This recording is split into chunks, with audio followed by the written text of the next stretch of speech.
Halo semuanya, selamat datang di Ujar Unpa Mengajar. Saya Yulita Pujalestari dan hari ini kita akan membahas tentang proses komunikasi. Materi ini penting untuk komunikasi untuk mencapai tujuan organisasi yang optimal. Yuk simak sampai akhir.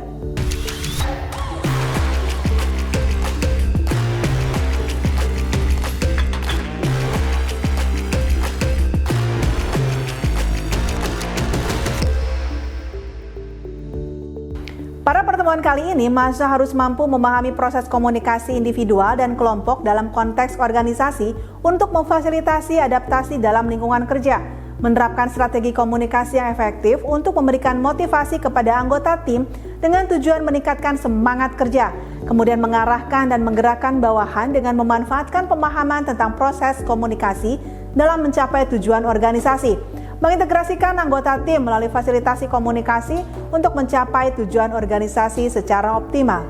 Kita mulai dengan submateri bagaimana pengertian komunikasi. Komunikasi dalam esensinya adalah fondasi yang memungkinkan interaksi dan pertukaran informasi di antara individu-individu dalam sebuah sistem sosial. Definisi umumnya mencakup proses pengalihan, gagasan, dan perasaan dari satu entitas ke entitas lainnya. Konsep ini melibatkan interaksi yang kompleks antara pengirim, pesan, saluran komunikasi, penerima, serta konteks dan budaya yang mempengaruhi pemahaman. Menurut Buford, Ear, dan Bedein tahun 1988, komunikasi melibatkan pengirim yang mengirimkan pesan dan penerima yang menerima pesan tersebut. Namun, keberhasilan komunikasi tidak hanya bergantung pada transmisi pesan yang jelas, tetapi juga pada pemahaman dan interpretasi yang tepat oleh si penerima. Artinya, komunikasi yang efektif membutuhkan saling pengertian di antara para pihak yang terlibat. Lebih lanjut, pandangan Longenecker dan Pringle tahun 1981 menekankan bahwa komunikasi adalah proses interaksi yang melibatkan tidak hanya pertukaran fakta-fakta, tetapi juga ekspresi, perasaan, dan sikap pengirim terhadap pesan dan penerima. Ini menunjukkan bahwa komunikasi mencakup lebih dari sekedar transmisi informasi, juga mencakup aspek-aspek emosional dan interpersonal yang mempengaruhi cara pesan dipahami dan diinterpretasikan oleh penerima. Dalam konteks ini, komunikasi tidak hanya menjadi alat untuk mentransfer informasi, tetapi juga menjadi fondasi bagi pembentukan hubungan, pembentukan budaya, pembangunan budaya organisasi, dan pengelolaan konflik. Oleh karena itu, pemahaman yang mendalam tentang dinamika komunikasi sangat penting dalam konteks sosial, organisasional, dan antar pribadi. Interaksi sosial yang merupakan bentuk komunikasi adalah fondasi dari keberadaan manusia. Dalam masyarakat tanpa adanya komunikasi, hubungan sosial tidak dapat terbentuk dan proses interaksi di antara individu akan terhambat.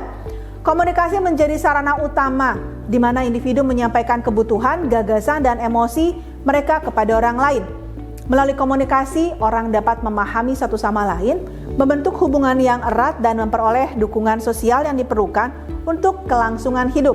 Dengan demikian, komunikasi merupakan elemen penting dalam memfasilitasi hubungan interpersonal yang sehat dan memperkuat jalinan sosial dalam masyarakat. Peranan komunikasi juga merupakan proses komunikasi memainkan peran krusial dalam operasional organisasi.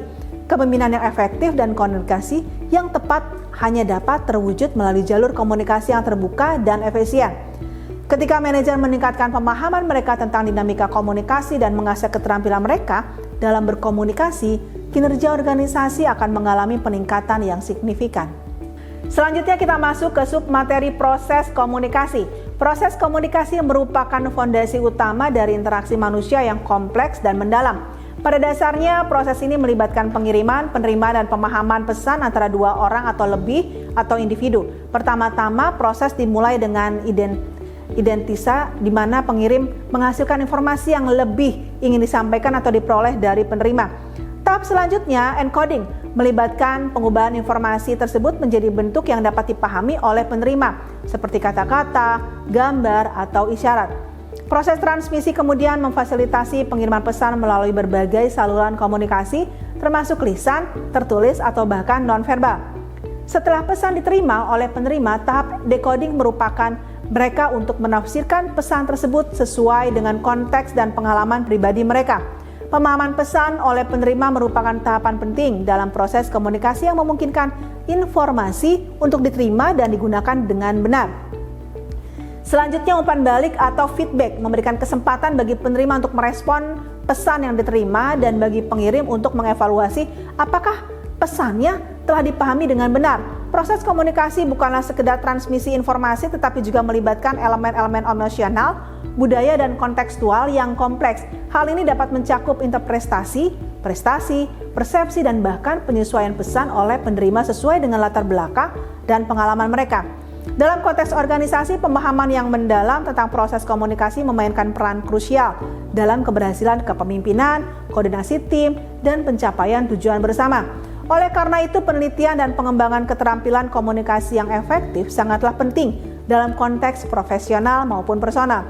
Hambatan komunikasi adalah bagaimana tantangan umum dalam interaksi manusia, baik pribadi maupun profesional.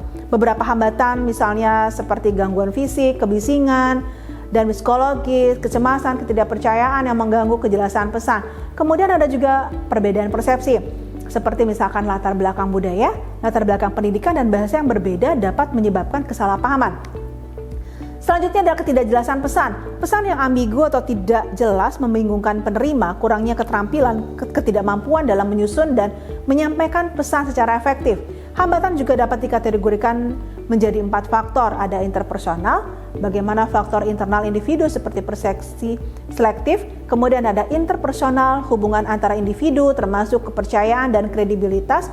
Selanjutnya ada struktural, struktur organisasi yang mempengaruhi interaksi seperti status dan pola transmisi informasi.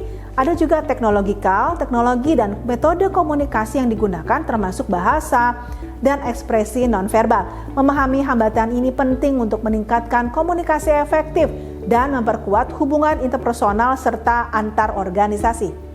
Perspektif komunikasi di dalam organisasi menurut Lutyens 2002 menekankan bahwa komunikasi adalah pilar fundamental dalam organisasi modern. Terkait erat dengan peran manajerial, komunikasi yang efektif membangun hubungan kuat, mendukung kolaborasi dan meningkatkan pengambilan keputusan. Manajer harus mampu mengelola komunikasi untuk mengekspresikan visi dan motivasi tim. Kemudian ada juga faktor-faktor seperti hambatan dan penyaringan dapat mempengaruhi kejelasan pesan. Henry Fayol mengusulkan jembatan Fayol untuk mengatasi hambatan komunikasi formal.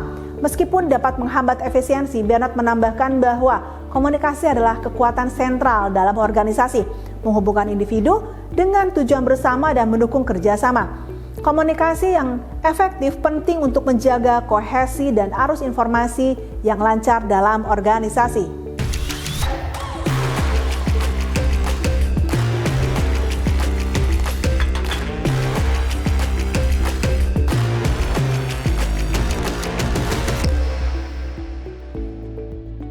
Halo mahasiswa, mari kita luangkan waktu sejenak untuk mengerjakan latihan yang telah disiapkan, yaitu bagaimana elemen-elemen komunikasi berinteraksi satu sama lain untuk menciptakan pemahaman yang mendalam.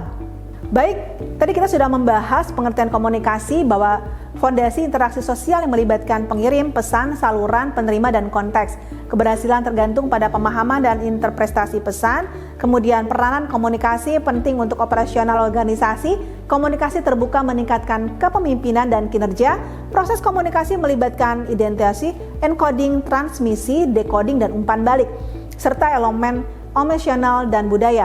Hambatan komunikasi, gangguan fisik, psikologis, perbedaan persepsi, dan kurangnya keterampilan mempengaruhi efektivitas komunikasi. Perspektif komunikasi di dalam organisasi, pilar fundamental yang mendukung hubungan manajer dan menciptakan kolaborasi. Konsep Fayol dan Bernard menekankan pentingnya komunikasi dalam struktur organisasi. Semoga bermanfaat dan mudah dipahami. Terima kasih sudah menonton, jangan lupa like, komen, dan subscribe jika suka video ini. Sampai jumpa di video pembelajaran berikutnya. Wassalamualaikum warahmatullahi wabarakatuh.